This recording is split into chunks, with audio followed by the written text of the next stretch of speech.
Hi welcome back to Aradhya economics.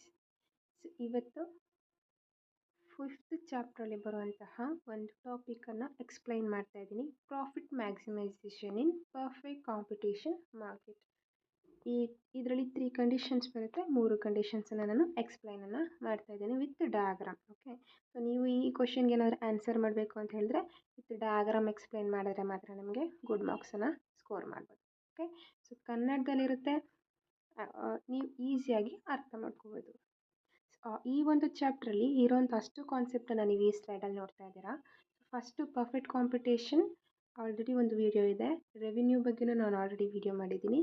ಈ ಒಂದು ವಿಡಿಯೋದಲ್ಲಿ ನಾನು ಪ್ರಾಫಿಟ್ ಮ್ಯಾಕ್ಸಿಮೈಸೇಷನಲ್ಲಿ 3 ಕಂಡೀಷನ್ಸ್ ಇದೆ, ಹಾಗೆ ಗ್ರಾಫಿಕಲ್ ಎಕ್ಸ್ಪ್ಲನೇಷನನ್ನು ಮಾಡ್ತಾ ಇದ್ದೀನಿ. ಇಂಟ್ರಡಕ್ಷನನ್ನು ನೋಡೋಣ. ಸೊ ಫಸ್ಟು ಪ್ರಾಫಿಟ್ ಅಂದರೆ ಏನು ಅಂತ ತಿಳ್ಕೊಳ್ಳೋಣ. ಸೊ ಪ್ರಾಫಿಟ್ ಅಂತ ಹೇಳಿದ್ರೆ total revenue minus total cost ಅಂತ. ರೆವಿನ್ಯೂ ಅಂತ ಹೇಳಿದ್ರೆ ಆಲ್ರೆಡಿ ವಿಡಿಯೋದಲ್ಲಿ ನೋಡಿರ್ತೀರಾ. ಸೊ ರೆವಿನ್ಯೂ ಅಂತ ಹೇಳಿದ್ರೆ ಒಂದು ಗೂಡನ್ನು ಸರ್ವಿಸನ್ನು ನಾವು ಸೇಲ್ ಮಾಡೋದ್ರಿಂದ ನಮಗೆ ಬರುವಂತಹ ಆದಾಯ, ಅದನ್ನು ನಾವು ರೆವಿನ್ಯೂ ಅಂತ ಹೇಳ್ತೀವಿ, total revenue. And total cost, so cost ಬಗ್ಗೆ ಆಲ್ರೆಡಿ ನಿಮಗೆ ಗೊತ್ತಿದೆ. ಸೊ ಟೋಟಲ್ ಕಾಸ್ಟ್ ಅಂತ ಹೇಳಿದರೆ ಆ ಗೂಡನ್ನು ಪ್ರಿಪೇರ್ ಮಾಡೋದಕ್ಕೆ ಎಷ್ಟು ಖರ್ಚಾಗಿದೆ ಅಥವಾ ಎಷ್ಟು ಸ್ಪೆಂಡ್ ಮಾಡಿದ್ದೀರಾ ಅದು ನಾವು ಟೋಟಲ್ ಕಾಸ್ಟ್ ಅಂತ ಹೇಳ್ತೀವಿ. ಈಸಿಯಾಗಿ ಹೇಳಬೇಕು ಅಂತ ಹೇಳಿದ್ರೆ ಯಾವುದೋ ಒಂದು ಗೂಡನ್ನು ನೀವೇ ಮಾಡ್ತಾ ಇದ್ದೀರಾ, ಪ್ರೊಡಕ್ಷನ್ ಮಾಡ್ತಾ ಇದ್ದೀರಾ, ಅಥವಾ ಕಾಲೇಜಲ್ಲೆಲ್ಲ ಬಿಸ್ನೆಸ್ ಸ್ಟಾಲ್ ಅಂತ ಮಾಡಿಸ್ತಾರಲ್ಲ, ಸೊ ಆ ಎಕ್ಸಾಂಪಲನ್ನು ಕೊಟ್ಟು ಹೇಳ್ತಾ ಇದ್ದೀನಿ. ನೀವು ಯಾವುದೋ ಒಂದು ಪ್ರಾಡಕ್ಟನ್ನು ಮಾಡ್ತಾ ಇದ್ದೀರಾ, ಪೆನ್ ಅಂತ ಅಂದ್ಕೊಳ್ಳಿ. ಸೊ ಪೆನ್ನನ್ನು ಮಾಡ್ತಾ ಇದ್ದೀರಾ, ಟೋಟಲ್ ಕಾಸ್ಟ್ ನಿಮಗೆ ಅಷ್ಟು ಪೆನ್ನನ್ನು ಪರ್ಚೇಸ್ ಮಾಡೋದಕ್ಕೆ 100 ರೂಪೀಸ್ ಖರ್ಚಾಗಿತ್ತು. ಓಕೆ, 100 ರೂಪೀಸ್ ನೀವು ಖರ್ಚು ಮಾಡಿ ಅಷ್ಟು ಪೆನ್ಸನ್ನು ತಂದಿದ್ದೀರಾ. ಅದನ್ನು ನೀವು ಬಿಸ್ನೆಸ್ ಸ್ಟಾಲಲ್ಲಿ ಸೇಲ್ ಮಾಡಿ ನಿಮಗೆ 150 ರೂಪೀಸ್ ಬಂದಿದೆ. ಇದನ್ನು ನಾವು ಟೋಟಲ್ ರೆವಿನ್ಯೂ ಅಂತ ಹೇಳ್ತೀವಿ. 100 ರೂಪೀಸ್ ಕಾಸ್ಟ್ ಆಗಿದೆ, 100 ರೂಪೀಸ್ ಟೋಟಲ್ ರೆವಿನ್ಯೂ ನಿಮಗೆ ಸಿಕ್ಕಿದೆ. ಇದರಲ್ಲಿ ಎಷ್ಟು ಹೆಚ್ಚು ಬಂದಿದೆ? 100 ರೂಪೀಸ್ ಕಾಸ್ಟ್ ಆದರೆ 150 ರೂಪೀಸ್ ಅನ್ನೋದು ನಿಮ್ಮ ರೆವಿನ್ಯೂ. ಇಲ್ಲಿ 50 ರೂಪೀಸ್ ಅನ್ನೋದು ಏನಾಗುತ್ತೆ? ಪ್ರಾಫಿಟ್ ಆಗುತ್ತೆ. ಓಕೆನಾ? ಸೊ ಈಸಿಯಾಗಿ ನಾವು ಅರ್ಥ ಮಾಡ್ಕೋಬೋದು. ಆ್ಯಂಡ್ ಇಲ್ಲಿ ಈ ಒಂದು ಸೈನನ್ನು ನೋಡ್ತಾ ಇದ್ದಾರೆ. ಏನೀಗಂದರೆ ನಾವು ಪ್ರಾಫಿಟನ್ನು ಈ ಒಂದು ಸೈನಿಂದ, ಪೈ ಅನ್ನೋ ಸೈನಿಂದ ನಾವು ಏನಂತ ಹೇಳ್ತೀವಿ, ರೆಪ್ರೆಸೆಂಟ್ ಮಾಡ್ತೀವಿ. ನಿಮಗೆ ಒಂದು ಮಲ್ಟಿಪಲ್ ಚಾಯ್ಸಲ್ಲಿ ಕ್ವಶನ್ ಕೇಳ್ಬೋದು, ಪ್ರಾಫಿಟ್ ಅಂತ ಕೇಳ್ಬಿಟ್ಟು ಆ ಸೈನನ್ನು ಕೊಟ್ಟು ಆಪ್ಷನ್ಸಲ್ಲಿ TR ಮೈನಸ್ TC ಕೇಳ್ಬೋದು, TVC ಮೈನಸ್ TSC ಕೇಳ್ಬೋದು. ಸೊ ಹಾಗೆ ಕೇಳ್ತಾರೆ. ಅದ್ರ ಜೊತೆಯಲ್ಲಿ ಪ್ರಾಫಿಟ್ ಅಂತ ಕೊಟ್ಟು ಒಂದಷ್ಟು ಆಪ್ಷನ್ಸನ್ನು ಕೊಡ್ತಾರೆ. ಎ ಇದು ಕೊಡ್ತಾರೆ, ಬಿ ಹೀಗೆ ಕೊಡ್ತಾರೆ, ಸಿ ಹೀಗೆ ಕೊಡ್ತಾರೆ, ಡಿ ಸಮಥಿಂಗ್ ಎಲ್ಸ್. ಓಕೆನಾ? ಸೊ ಈ ಕೊಟ್ಟಾಗ ಅಂದರೆ ಪ್ರಾಫಿಟ್ನ ಸೈನ್ ಯಾವುದು ಅಂತ ನೀವು ಬಿಗೆ ಹೀಗೆ ಟಿಕ್ ಮಾಡಬೇಕಾಗುತ್ತೆ, ಆಪ್ಷನನ್ನು ಸೆಲೆಕ್ಟ್ ಮಾಡ್ಕೋಬೇಕಾಗುತ್ತೆ. ಸೊ ಪ್ರಾಫಿಟಿಂದ ಬರೋ ಕ್ವಶನ್ಸ್ ಹೇಳಿದ್ದೇನೆ ಮೀನಿಂಗಿಂದ. ಸೊ ನೆಕ್ಸ್ಟ್ ಅಬ್ಜೆಕ್ಟಿವ್ ಏನು? ನಾವು ಈ ಪ್ರಾಫಿಟ್ ಬಗ್ಗೆ ಯಾಕೆ ಅರ್ಥ ಮಾಡ್ಕೋಬೇಕು? Identify the output quantity that ಮ್ಯಾಕ್ಸಿಮೈಸಸ್ profit. ಯಾವ ಒಂದು ಕ್ವಾಂಟಿಟಿಯನ್ನು ನಾನು ಸೇಲ್ ಮಾಡಿದಾಗ ನನಗೆ ಬರ್ತಿದ್ದಂತಹ ಪ್ರಾಫಿಟಲ್ಲಿ ಮ್ಯಾಕ್ಸಿಮಮ್ ಆಗಿದೆ ಅಂತ ತಿಳ್ಕೊಳ್ಳೋದಕ್ಕೆ. ಎಷ್ಟು ಕ್ವಾಂಟಿಟಿ ನಾನು ಸ್ಪೆಂಡ್ ಮಾಡ್ದಂದರೆ ಸೇಲ್ ಮಾಡ್ತಾ ಇದ್ದಾಗ ನನಗೆ ಯಾವ ಒಂದು ಪಾಯಿಂಟಲ್ಲಿ ಪ್ರಾಫಿಟ್ ಸಿಗ್ತಾ ಇದೆ ಅಂತ ತಿಳ್ಕೊಳ್ಳೋದಕ್ಕೆ ಈ ಒಂದು ನಾವು ಥಿಯರಿನ ಓದ್ಕೋಬೇಕಾಗುತ್ತೆ. ನೆಕ್ಸ್ಟ್ ಕಂಡೀಷನ್ಸ್ ಏನಿದೆ ಅಂತ ಹೇಳಿದ್ರೆ ಯಾವಾಗ ಪ್ರಾಫಿಟ್ ಬರುತ್ತೆ ಅಂತ ಕಂಡೀಷನ್. ಇದು ಪರ್ಫೆಕ್ಟ್ ಕಾಂಪಿಟೇಷನ್ ಮಾರ್ಕೆಟ್ ಮಾತ್ರ ಸೂಟ್ ಆಗುತ್ತೆ. ಓಕೆ, ಸೊ ಇಲ್ಲಿ ಪ್ರಾಫಿಟ್ ಯಾವಾಗ ಜಾಸ್ತಿ ಆಗುತ್ತೆ, ಇದಕ್ಕೆ ಏನಂತಹ ಕಂಡೀಷನ್ಸ್ ಇದೆ ಅಂತ ಹೇಳಿದ್ರೆ price must equal marginal cost. So price ಅಂತ ಗೊತ್ತಿದೆ, ಒಂದು ಪ್ರಾಡಕ್ಟ್ಗೆ ಏನು ಫಿಕ್ಸ್ ಆಗಿರುತ್ತೆ ನಾವು ಪ್ರೈಸ್ ಅಂತ ಹೇಳ್ತೀವಿ. ಸೊ ಮಾರ್ಜಿನಲ್ ಕಾಸ್ಟ್ ಅಂದ್ರೇನು? ಕಾಸ್ಟ್ ಬಗ್ಗೆ ಇನ್ನೂ ವಿಡಿಯೋ ನೋಡಿಲ್ಲ ಅಂತ ಹೋದರೆ ನನ್ನ ಯೂಟ್ಯೂಬ್ ಚಾನಲಲ್ಲಿ ನೋಡ್ಕೊಳ್ಳಿ. ಮಾರ್ಜಿನಲ್ ಕಾಸ್ಟ್ ಅಂದ್ರೇನು, ಆವ್ರೇಜ್ ಕಾಸ್ಟ್ ಅಂದ್ರೇನು, ಟೋಟಲ್ ಕಾಸ್ಟ್ ಅಂದ್ರೇನು ಎಲ್ಲ ಎಕ್ಸ್ಪ್ಲೇನ್ ಮಾಡಿದ್ದೀನಿ. ಓಕೆ, ಸೊ ಮಾರ್ಜಿನಲ್ ಕಾಸ್ಟ್ ಅಂತ ಹೇಳಿದ್ರೆ ಒಂದು ಅಡಿಷನಲ್ ಗೂಡನ್ನು ಪ್ರೊಡಕ್ಷನ್ ಮಾಡೋದಕ್ಕೆ ಎಷ್ಟು ಸ್ಪೆಂಡ್ ಮಾಡಬೇಕಾಗುತ್ತೋ ಅದನ್ನು ನಾವು ಮಾರ್ಜಿನಲ್ ಕಾಸ್ಟ್ ಅಂತ ಹೇಳ್ತೀವಿ.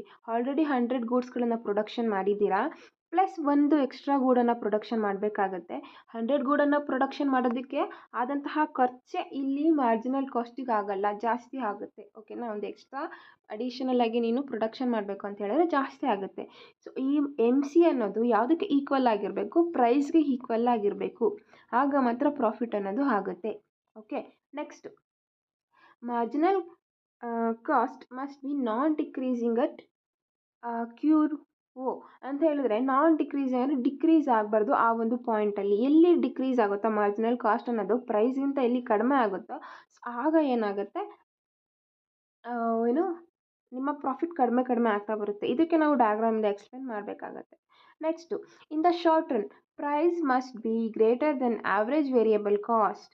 ಇನ್ the long run price must be greater than average cost. ಇಲ್ಲಿ average variable cost and average cost ಅಂತ ಹೇಳ್ತಾ ಇದ್ದೀನಿ. ಯಾಕೆ ಇಲ್ಲಿ average variable cost in short run ಅಂತ ಹೇಳಿದ್ರೆ, ಶಾರ್ಟ್ ರನ್ನಲ್ಲಿ ನಾವು ವೇರಿಯಬಲ್ ಕಾಸ್ಟ್ ಮತ್ತು ಫಿಕ್ಸ್ಡ್ ಕಾಸ್ಟ್ ಅನ್ನೋದು ಎರಡನ್ನ ನೋಡ್ತೀವಿ. ಆದರೆ ಲಾಂಗ್ ಟರ್ಮಲ್ಲಿ ನಾವು ಆವ್ರೇಜ್ ಕಾಸ್ಟ್ ಅಷ್ಟೇ ಇರುತ್ತೆ. ಅಲ್ಲಿ ಯಾವುದೇ ರೀತಿ ವೇರಿಯಬಲ್ ಕಾಸ್ಟ್ ಅನ್ನೋದು ಇರೋದಿಲ್ಲ. ಓಕೆನಾ, ಸೊ ಈ ಮೂರೂ ಕಂಡೀಷನ್ಸ್ ಎಲ್ಲಿ ಅಪ್ಲೈ ಆಗುತ್ತೋ ಆ ಒಂದು ಪಾಯಿಂಟಲ್ಲಿ ಆ ಒಂದು ಫರ್ಮ್ ಪ್ರಾಫಿಟನ್ನು ಮಾಡ್ತಾ ಇದೆ ಅಂತ ಅರ್ಥ. ಸೊ ಒಂದೊಂದೇ ಕಂಡೀಷನ್ಸನ್ನು ನಾವು ಚೆಕ್ ಮಾಡ್ತಾ ಹೋಗೋಣ. ಸೊ ಫಸ್ಟ್ ಕಂಡೀಷನ್ ಏನು ಹೇಳುತ್ತೆ? Price equals marginal cost. So first ಏನು ಹೇಳಿದೆ? ಪ್ರೈಸ್ ಅನ್ನೋದು ಯಾವುದಕ್ಕೆ ಈಕ್ವಲ್ ಆಗಿರಬೇಕು? ಮಾರ್ಜಿನಲ್ ಕಾಸ್ಟ್ಗೆ ಈಕ್ವಲ್ ಆಗಿರಬೇಕು. Profit are maximized when the difference between TR and TC is greatest. So ನೀವು ಇಲ್ಲಿ ನೋಡ್ತಾ ಇದ್ದೀರಾ, TRಗಿಂತ TC ಕಡಿಮೆ ಇದ್ದಾಗ ಅಥವಾ TCಗಿಂತ ಜಾಸ್ತಿ TR ಇದ್ದಾಗ ಅಲ್ಲಿ ಪ್ರಾಫಿಟ್ ಅನ್ನೋದು ಆಗುತ್ತೆ. TR ಅಂದರೆ ಟೋಟಲ್ ರೆವೆನ್ಯೂ, TC ಅಂದರೆ ಟೋಟಲ್ ಕಾಸ್ಟ್. ಸೊ ಕಾಸ್ಟ್ ಕಡಿಮೆ ಇದ್ದು ರೆವೆನ್ಯೂ ಜಾಸ್ತಿ ಇದ್ದರೆ ಅಫ್ಕೋರ್ಸ್ ಅಲ್ಲಿ ಪ್ರಾಫಿಟ್ ಆಗುತ್ತೆ. This is one first point. Marginal revenue is the additional revenue from selling one more unit of product or output. So ಇಲ್ಲಿ marginal revenue ಅಂದರೆ ಯಾಕೆ ಹೇಳ್ತಾ ಇದ್ದೀನಿ? Additional revenue. ನಾನು ಆಗಲೇ ಹೇಳಿದೆ ಮಾರ್ಜಿನಲ್ ಕಾಸ್ಟ್ ಅಂದರೆ ಏನು ಅಂತ. ಒಂದು ಅಡಿಷನಲ್ ಗೂಡನ್ನು ಪ್ರೊಡಕ್ಷನ್ ಮಾಡೋದಕ್ಕೆ ಆಗುವಂಥ ಕಾಸ್ಟ್. ಆ ಅಡಿಷನಲ್ ಯೂನಿಟ್ ಏನು ಪ್ರೊಡಕ್ಷನ್ ಆಗಿದೆ ಅದನ್ನು ನಾವು ಮಾರೋದ್ರಿಂದ ಸಿಗೋದು marginal revenue. Okay, next marginal cost is the additional cost producing one more unit of output. ಆಗಲೇ ಹೇಳಿದ್ದೀನಿ ಇದರ ಮೀನಿಂಗ್. ಸೊ ಇಲ್ಲಿ as long as MR greater than MC. So MR ಅನ್ನೋದು ಅಲ್ಲಿ ರೆವೆನ್ಯೂ ಕಾಸ್ಟ್ಗಿಂತ ಜಾಸ್ತಿ ಇದ್ದಾಗ increasing output increases of profit. So ಈ ಒಂದು ಕಂಡೀಷನ್ ಇದ್ದಾಗ MR ಗ್ರೇಟರ್ ದೆನ್ MC ಇದ್ದಾಗ ಔಟ್ಪುಟ್ಟು ಹೆಚ್ಚಾಗುತ್ತೆ, ಇದರಿಂದ ಪ್ರಾಫಿಟ್ಟು ಹೆಚ್ಚಾಗುತ್ತೆ ಅಂತ ಹೇಳ್ತಾ ಇದ್ದಾರೆ. Fine. When MR equals MC, profit is maximized because any additional unit would cost more to produce than the revenue it generates. ಈ ಸಿಚುವೇಷನಲ್ಲಿ ರೆವೆನ್ಯೂ ಅನ್ನೋದು ಜನರೇಟ್ ಆಗುತ್ತೆ. In a perfectly competitive market MR equals the price, so P equals MC ಅಂತ ಹೇಳ್ತಾ ಇದ್ದಾರೆ. ನಾನು ಡಯಾಗ್ರಾಮಲ್ಲಿ explain ಮಾಡಿದಾಗ ನಿಮ್ಗೆ ಅರ್ಥ ಆಗುತ್ತೆ. Wait a second.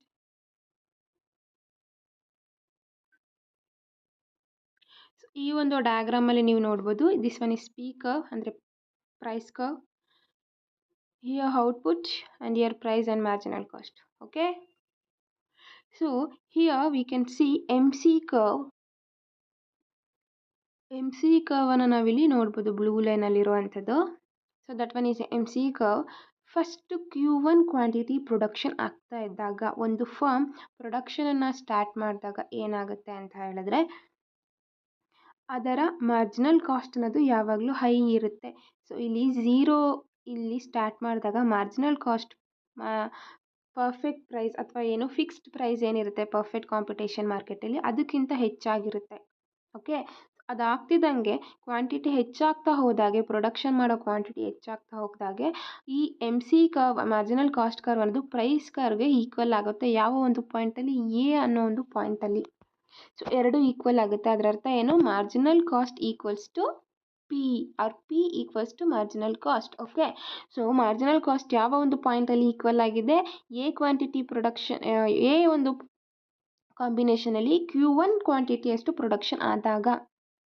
Fine. So next ಇದಾದಮೇಲೂ ಸಹ ಫರ್ಮ್ ಏನಾದರೂ ಪ್ರೊಡಕ್ಷನನ್ನು ಮಾಡಿದ್ರೆ ಅಫ್ಕೋರ್ಸ್ ಅಲ್ಲಿ ಪ್ರಾಫಿಟ್ ಆಗುತ್ತೆ ಫರ್ಮ್ಗೆ.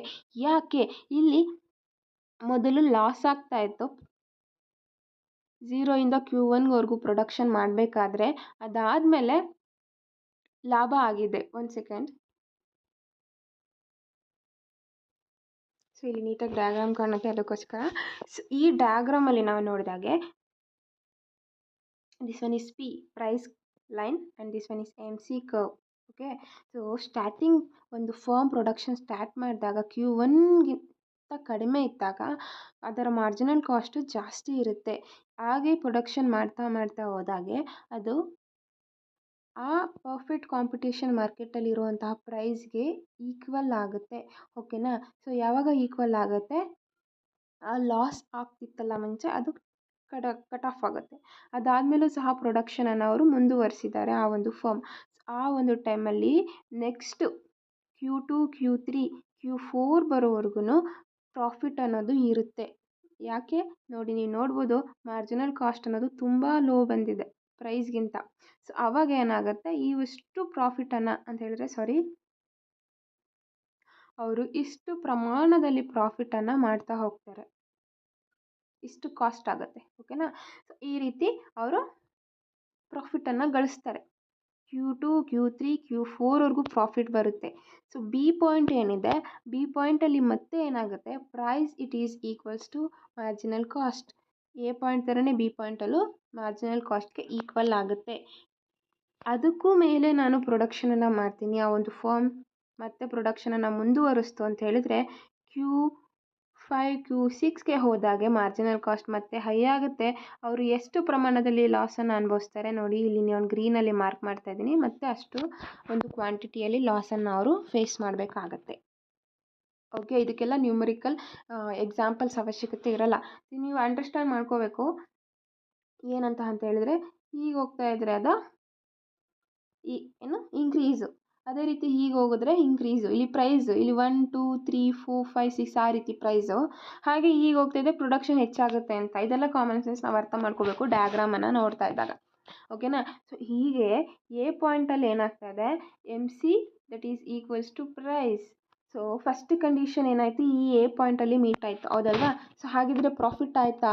ಸೆಕೆಂಡ್ ಏನಿದೆ, ನಾನ್ ಡಿಕ್ರೀಸಿಂಗ್ ಇರಬೇಕು ಅಂತ, ಆದರೆ ಇಲ್ಲಿ ಡಿಕ್ರೀಸ್ ಆಗ್ತಾ ಇದೆ ಅಲ್ವಾ, MC ಕರ್ವ್ ಅನ್ನೋದು ಡಿಕ್ರೀಸ್ ಆಗ್ತಾ ಇದೆ ಅಲ್ವಾ. ಸೊ ಹಾಗಿದ್ರೆ ಈ ಒಂದು ಫಸ್ಟ್ ಕಂಡೀಷನ್ ಮಾತ್ರ ಇಲ್ಲಿ ಅಪ್ಲೈ ಆಗಿದೆ. ಆದರೆ ಎಲ್ಲಿ ನಾನು ಪ್ರಾಫಿಟನ್ನು ಗಳಿಸ್ತಾ ಇದ್ದೀವಿ, ಅದು ನಾನು ಪ್ರಾಫಿಟ್ ಮ್ಯಾಕ್ಸಿಮೈಸೇಷನ್ ಪಾಯಿಂಟ್ ಅಂತ ಹೇಳೋದಕ್ಕಾಗಲ್ಲ. ಸೊ ಫಸ್ಟ್ ಕಂಡೀಷನ್ ಆಯ್ತಾಯಿತು, MC ಈಕ್ವಲ್ಸ್ P ಅನ್ನೋದು ಆಗಿದೆ. ಸೊ ನೆಕ್ಸ್ಟ್ ನಾವು ನೆಕ್ಸ್ಟ್ ಕಂಡೀಷನನ್ನು ನೋಡೋಣ. ಸೊ ಸೆಕೆಂಡ್ ಕಂಡೀಷನ್ ಏನು, non decreasing marginal cost. So ಈ ಒಂದು ಪಾಯಿಂಟಲ್ಲಿ ನಾನ್ ಡಿಕ್ರೀಸಿಂಗ್ ಆಗಿರಬೇಕು ಯಾವುದು, ಮಾರ್ಜಿನಲ್ ಕಾಸ್ಟ್ ಅನ್ನೋದು. ಇದು second condition. The marginal cost curve must not slope downwards at the profit maximising output level QO. So ಇಲ್ಲಿ ಏನು ಹೇಳ್ತಾ ಇದ್ದಾರೆ, ಈ ರೀತಿ ನಾನ್ ಡಿಕ್ರೀಸಿಂಗ್ ಇರಬಾರ್ದು, ಅಂದರೆ ಈ ಥರ ಡಿಕ್ರೀಸ್ ಆಗಬಾರ್ದು. ಒಂದು ಪಾಯಿಂಟಲ್ಲಿ ಡಿಕ್ರೀಸ್ ಆಗ್ತಾ ಇದೆ. If MC curve slope downwards then producing more would decrease MC. So ಇನ್ನೂ ಹೆಚ್ಚು ಪ್ರೊಡಕ್ಷನ್ ಮಾಡಿದ್ರೆ ಏನು, MC ಕರ್ವ್ ಸ್ಲೋಪ್ ಇದ್ದಾಗ ಹೆಚ್ಚು ಪ್ರೊಡಕ್ಷನ್ ಮಾಡಿದ್ರೆ ಅಲ್ಲಿ MC ಅನ್ನೋದು ಮಾರ್ಜಿನಲ್ ಕಾಸ್ಟ್ ಅನ್ನೋದು ಡಿಕ್ರೀಸ್ ಆಗುತ್ತೆ, which contradicts the condition for profit maximisation. So ನಾವು ಇದಕ್ಕೆ ಪ್ರಾಫಿಟ್ ಮ್ಯಾಕ್ಸಿಮೈಸೇಷನ್ ಅಂತ ಹೇಳೋದಿಲ್ಲ. So at QO if MC curve is downward sloping, it means reducing output slightly would yield higher profit because cost would be lower while revenue remains the same. So ಇಲ್ಲಿ revenue ಏನಿದೆ remains same ಇರುತ್ತೆ, ಇಲ್ಲಿ cost ಅನ್ನೋದು cut off ಆಗ್ತಾ ಇದೆ. Okay. therefore QO to be the profit maximizing output, the MC curve must be non-decreasing, either the constant or upward sloping. So ಈ ರೀತಿ upward sloping ಇರಬೇಕು ಅಥವಾ ಒಂದು ಕಾನ್ಸ್ಟೆಂಟ್ ಆಗಿರಬೇಕು. So this one is the second condition. ಅದೇ ಹೇಳಿದ್ದು ನಾನು ಎರಡನೇ ಕಂಡೀಷನು. ಇದು ಮೂರನೇ ಕಂಡೀಷನ್ ಏನಿದೆ, ಪ್ರೈಸ್ ಗ್ರೇಟರ್ ದೆನ್ ABC. ಇದು ಶಾರ್ಟ್ ರನ್ನಿಗೆ. ಹಾಗೆ ಲಾಂಗ್ ರನ್ ನಾನು ನೆಕ್ಸ್ಟ್ ಇದರಲ್ಲಿ ಹೇಳ್ತೀನಿ. ಸೊ ಇಲ್ಲಿ ಶಾರ್ಟ್ ರನ್ ಬಗ್ಗೆ ನಾವು ಮಾತಾಡೋಣ. ಶಾರ್ಟ್ ರನ್ ಅಂತ ಹೇಳಿದ್ರೆ ಅಲ್ಲಿ ವೇರಿಯಬಲ್ ಕಾಸ್ಟ್ ಮತ್ತು ಫಿಕ್ಸ್ಡ್ ಕಾಸ್ಟ್ ಅಂತ ಬೇರೆ ಬೇರೆ ಇರುತ್ತೆ. So in short run the firm will continue to produce as long as the price covers the average variable cost. Short ರನ್ನಲ್ಲಿ ಆವ್ರೇಜ್ ವೇರಿಯಬಲ್ ಕಾಸ್ಟನ್ನು ಕವರ್ ಮಾಡ್ತಾ ಇದ್ದಾಗೆ ಪ್ರೈಸ್ ಆವ್ರೇಜ್ ಕಾಸ್ಟನ್ನು ಕವರ್ ಮಾಡ್ತಾ ಇದ್ದಾಗೆ ಪ್ರೊಡ್ಯೂಸನ್ನು ಕಂಟಿನ್ಯೂ ಮಾಡ್ತಾ ಹೋಗ್ತಾರೆ. If price is greater than ABC, the firms incur losses on each unit produced and would be better off pausing production. ಇದೇನಾಗ್ತಾ ಇದೆ ಇಲ್ಲಿ, ವೇರಿಯಬಲ್ ಕಾಸ್ಟ್ ಅಂತ ಹೇಳಿದ್ರೆ ಈ ರಾ ಮೆಟೀರಿಯಲ್ಸ್ ಕಾಸ್ಟ್ಗಳು, ಒಂದು ಗೂಡನ್ನು ಪ್ರೊಡಕ್ಷನ್ ಮಾಡೋದಕ್ಕೆ ಯೂಸ್ ಆದಂತಹ ರಾ ಮೆಟೀರಿಯಲ್ ಕಾಸ್ಟ್ಗಳು ಅಂದ್ಕೊಳ್ಳೋಣ. ಆ ಕಾಸ್ಟ್ ಅನ್ನೋದು ಪ್ರೈಸ್ಗಿಂತ ಹೆಚ್ಚಾಗಿದ್ದರೆ ಅಲ್ಲಿ ಲಾಸ್, ಒಂದು ಯೂನಿಟ್ ಪ್ರೊಡಕ್ಷನ್ ಮಾಡೋದಕ್ಕೂ ಲಾಸ್ ಆಗ್ತಾ ಇದೆ ಅಂತ. ಓಕೆನಾ. So total revenue is P into Q. ಇದು ಫಾರ್ಮುಲಾ ಆಲ್ರೆಡಿ ಹೇಳಿದ್ದೀನಿ. ಹಾಗೆ total variable cost ABC into Q ಅಂತ, average variable cost into Q. So if TR lesser than TVC, producing leads to greater losses. ಓಕೆನಾ. So ಈ ರೀತಿ ಆದಾಗ ರೆವಿನ್ಯೂಗಿಂತ ಈ variable cost ಹೆಚ್ಚಾದಾಗ ಆ ಒಂದು ಫರ್ಮ್ಗೆ ಪ್ರೊಡ್ಯೂಸ್ ಮಾಡಿದ್ರೆ ಗ್ರೇಟರ್ ಲಾಸ್ ಆಗುತ್ತೆ, ಅಥವಾ ಅದನ್ನು ನಾವು ಶಟ್ ಡೌನ್ ಪಾಯಿಂಟ್ ಅಂತಲೂ ಹೇಳ್ತೀವಿ. ಎನ್ಸ್ the firm should stop production ಅಂತ ಹೇಳಿದ್ರೆ ಈ ಒಂದು ಪಾಯಿಂಟಲ್ಲಿ ಆ ಒಂದು ಫರ್ಮ್ ಸ್ಟಾಪ್ ಮಾಡಬೇಕು ಪ್ರೊಡಕ್ಷನನ್ನು ಮಾಡೋದನ್ನು. ನೆಕ್ಸ್ಟ್ ಲಾಂಗ್ ಟರ್ಮಲ್ಲಿ ನೋಡೋಣ. In long run a firm will continue to produce as long as price covers the average cost which includes both variable and fixed cost. ಇಲ್ಲಿ ವೇರಿಯಬಲ್ ಮತ್ತು ಫಿಕ್ಸ್ಡ್ ಕಾಸ್ಟ್ ಎರಡು ಇರುತ್ತೆ ಅಂತ ಹೇಳಿದ್ರೆ ಎರಡು ಕ್ಲಬ್ ಆಗಿರುತ್ತೆ ACಯಲ್ಲಿ. So ABC plus AFC equals AC ಅಲ್ವಾ. ಸೊ ಕಂಟಿನ್ಯೂ ಮಾಡ್ಬೋದು ಪ್ರೈಸ್ಗಿಂತ ಕಡಿಮೆ ಇದ್ದಾಗ. ಇಫ್ ಪ್ರೈಸ್ ಅನ್ನೋದೇನಾದರೂ ACಗಿಂತ ಕಡಿಮೆ ಇದ್ದಾಗ the firm incur losses overall and would exit the market. Same ಅಲ್ಲಿ ಏನು ಹೇಳಿದೆ ಅದನ್ನೇ ಇಲ್ಲೂ ಅಪ್ಲೈ ಆಗುತ್ತೆ ಅಷ್ಟೇ. ಇಲ್ಲಿ AC ಇರುತ್ತೆ, ಅಲ್ಲಿ ABC ಇರುತ್ತೆ. ಸೊ ಹೀಗೆ ಒಂದು ಸಿಚುವೇಶನ್ ಇದ್ದಾಗ ಆ ಒಂದು ಫರ್ಮ್ಗೆ ಏನಾಗ್ತಾ ಇದೆ, ಲಾಸ್ ಆಗುತ್ತೆ. ಸೊ ಲಾಸ್ ಆದಾಗ ಆ ಒಂದು ಫರ್ಮ್ ಸ್ಟಾಪ್ ಮಾಡಬೇಕಾಗುತ್ತೆ. So these are all 3 conditions profit ಮ್ಯಾಕ್ಸಿಮೈಸೇಷನ್ಗೆ. ಸೊ ಸಮ್ಮರಿಯಲ್ಲಿ ಏನು ಹೇಳ್ತಾ ಇದ್ದೀನಿ, summary of the 3 condition of profit maximisation. 3 ಕಂಡೀಷನ್ಸನ್ನು ಹೇಳ್ತಾ ಇದ್ದೀನಿ. P equals MC. MC must be non-decreasing at QO, and P is greater than ABC in the short run and P is greater than AC in the long run. ಈ 3 conditions ಇದ್ದಾಗ ಮಾತ್ರ ಅಲ್ಲಿ profit ಅನ್ನೋದು ಆಗುತ್ತೆ, otherwise losses ಆಗುತ್ತೆ, shut down ಮಾಡಬೇಕಾಗುತ್ತೆ. Fine. So ಮತ್ತೆ ನಾನು ಕಂಡೀಷನ್ಸನ್ನು ಡಯಾಗ್ರಾಮಲ್ಲಿ ಹೇಳ್ತಾ ಇದ್ದೀನಿ, ಇಲ್ಲಿ ನೋಡ್ಕೋಬೋದು ನೀವು. ಎ ಕಂಡೀಷನ್, ಫಸ್ಟ್ ಕಂಡೀಷನನ್ನು ಎ ಪಾಯಿಂಟಲ್ಲಿ ನಾವು ಹೇಳೋಕ್ಕಾಗಲ್ಲ. ಯಾಕಂತ ಹೇಳಿದ್ರೆ ಹೌದು ಇಲ್ಲಿ P ಈಕ್ವಲ್ಸ್ MC ಇದೆ, ಆದರೆ ನಾನ್ ಡಿಕ್ರೀಸಿಂಗ್ ಮಾರ್ಜಿನಲ್ ಕಾಸ್ಟ್ ಇಲ್ಲ. ಸೊ ಅದಕ್ಕೋಸ್ಕರ ನಾವು ಈ ಪಾಯಿಂಟನ್ನು ಒಪ್ಕೊಳ್ಳಲ್ಲ. ಹಾಗೆ ಬಿ ಪಾಯಿಂಟಲ್ಲಿ ಏನಿದೆ, ನಾನ್ ಡಿಕ್ರೀಸಿಂಗೂ ಇದೆ and P means P equals MC ಇದೆ. ಅದೇ ಒಂದು ಪಾಯಿಂಟಲ್ಲಿ ಸಹ ಆವ್ರೇಜ್ ಕಾಸ್ಟ್ ಅನ್ನೋದು Pಗಿಂತ ಕಡಿಮೆ ಇದೆ. ಸೊ ಈ ಪಾಯಿಂಟಲ್ಲಿ ನಾವು ಏನು ಮಾಡ್ಬೋದು, ಪ್ರೊಡಕ್ಷನನ್ನು ಮಾಡ್ಬೋದು. ಅದಕ್ಕೂ ಹೆಚ್ಚಾಗಿ ಏನಾದರೂ Q5 Q6 ಏನಾದರೂ ಪ್ರೊಡಕ್ಷನ್ ಮಾಡ್ತೀವಿ ಅಂತ ಹೇಳಿದ್ರೆ ಲಾಸಸನ್ನು ಎದುರಿಸ್ಬೇಕಾಗತ್ತೆ ಫರ್ಮು. ಲಾಸ್ ಆದಾಗ ಏನಾಗುತ್ತೆ, ಅವರು ಶಟ್ ಡೌನ್ ಮಾಡಿಕೊಂಡು ಹೋಗಬೇಕಾಗತ್ತೆ. So this is profit maximisation in perfect competition market. ಈ ವಿಡಿಯೋ ನಿಮಗೆ ಅರ್ಥ ಆಗಿದ್ರೆ ನಿಮ್ಮ ಫ್ರೆಂಡ್ಸ್ ಜೊತೆಯಲ್ಲಿ ಶೇರ್ ಮಾಡ್ಕೊಳ್ಳಿ. ಕಮೆಂಟ್ ಮಾಡಿ ತಿಳಿಸಿ ಯಾವ ಒಂದು ಪಾಯಿಂಟ್ ನಿಮಗೆ ಅರ್ಥ ಆಗಿದೆ, ಅರ್ಥ ಆಗಿಲ್ಲ ಅಂತ. ಸೊ ಹಾಗೆ ನಿಮ್ಮ ಒಂದು ಲೈಕನ್ನು ಕೊಡೋದು ಮಾತ್ರ ಮರಿದಾಗೆ ಸಬ್ಸ್ಕ್ರೈಬನ್ನು ಮಾಡ್ಕೊಳ್ಳಿ. Thank you.